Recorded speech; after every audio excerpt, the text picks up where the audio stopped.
ఆయన వచ్చాడు బీమార్ స్టేట్ నుంచి పీకే. ఎన్నారా పేరు తమ్ముళ్ళు పీకే. ఆయన ఈయనకు ఒక పెద్ద కన్సల్టెంట్.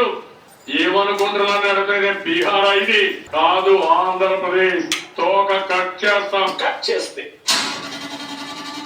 లోకేష్ తో కలిసి ఎన్నికల వ్యూహకర్త ప్రశాంత్ కిషోర్ ప్రత్యక్షమవటం ఏపీ పాలిటిక్స్ లో సంచలనంగా మారింది. టీడీపీకి ప్రశాంత్ కిషోర్ పనిచేయబోతున్నారు. దీంతో ఏపీ రాజకీయాలు కీలక పరిణామాలు చోటు చేసుకోబోతున్నాయి. వీళ్ళకు తోడుగా బీహార్ ఒక అతను వచ్చాడు, ఒక నోటోరియస్ డెకాయిట్ పీకే, ఒక పెద్ద నేరస్తుడు, బంది పోట్లకు నాయకుడు అతను.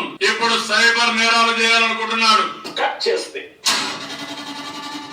కొంతకాలంగా తెర వెనుక నుంచి పీకే టీడీపీకి పనిచేస్తున్నారన్న టాక్ నడిచింది. అంటే నాకు అనిపించేది ఏంటంటే వాళ్ళ నాయకులు వాళ్ళ కార్యకర్తలు అంత కాన్ఫిడెన్స్ లేనట్టుంది, అందుకే వేరే వాళ్ళు చూసి ఇంట్రడ్యూస్ చేస్తున్నారు. అది కరెక్ట్ గా. కాగా ఇప్పుడు లోకేష్ తో కలిసి పీకే కనిపించడం ప్రాధాన్యత సంతరించుకుంది.